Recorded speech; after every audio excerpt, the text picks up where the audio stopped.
Once you recognize that somebody has to speak on your behalf, now you have to ask yourself, well, who is that somebody for me? Always believe you were born to win. It's your right to win. Claim it, frame it, 'cause you were. I would love to dig just a little bit and unpack the sponsor topic. And here's why.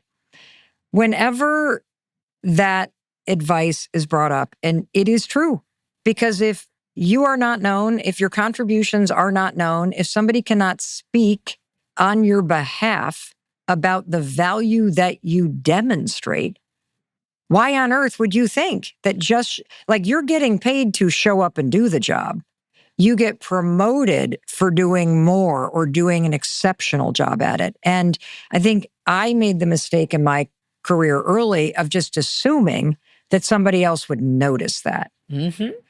How do you market your own visibility and contributions, especially in a world where you may be working from home, it may be hybrid, everybody's busy half the time. I don't even know what I'm working on. How do you do that? Let me unpack that a bit. So first of all, once you recognize that somebody has to speak on your behalf, now you have to ask yourself, well, who is that somebody for me? And what I normally say to people is when you're thinking about a sponsor, here's how you pick out a sponsor. Number one, the sponsor needs to have a seat at the decision-making table. Number two, they need to have some visibility into your work. Because if I go into the decision-making room and I am pounding the table, Mel ought to have this, Mel ought to have that, and everybody in that room knows that I don't work with Mel, I have no credibility in that room. And number three, your sponsor needs to have some juice. They need to have some power in that room.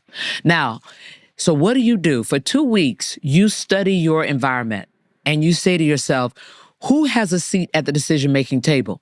And if you can't figure that out, then you just simply ask someone. Mel, I walked around for years not understanding how decisions were being made, right? Everybody would talk about the promotion committee, but it wasn't really clear to me who was on the promotion committee until one day I asked somebody.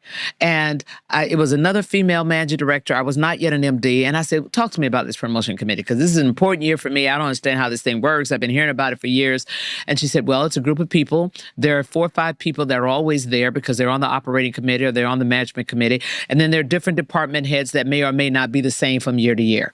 And not only did she tell me who they were, she actually drew a picture of the table and she said, this one sits next to this one sits next to that. This is how that works, right?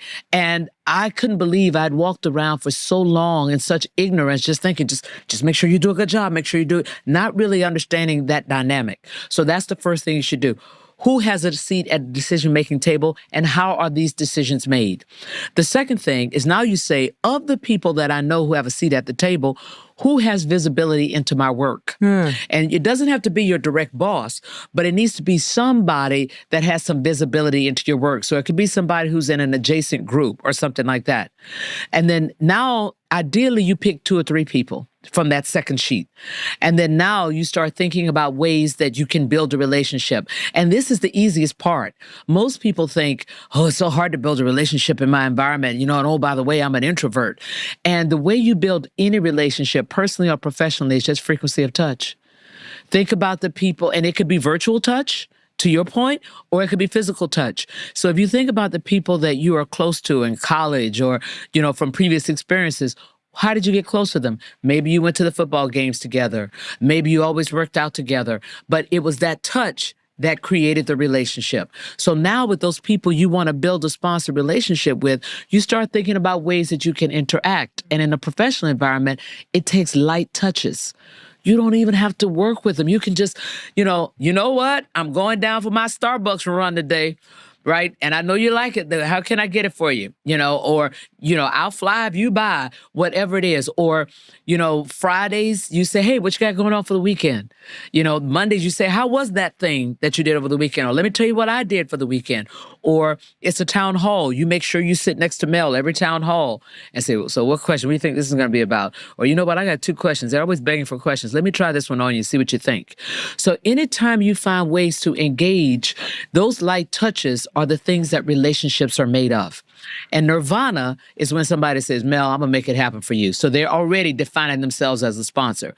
But for many of us, you have to exercise your power, which is what I did. And I went to somebody once I realized how important this was, big year for promotion. And I said, listen, you know, you and I both know somebody has to speak on my behalf behind closed doors. And you know me, you know my work, you know the client feedback. And I hope you feel comfortable sponsoring me because I think you'll do a terrific job on my behalf. And the person was sort of like, oh, nah, hum. But then he said yes. And why was it an important conversation for me to have? If he had told me no, he was going to have to tell me why.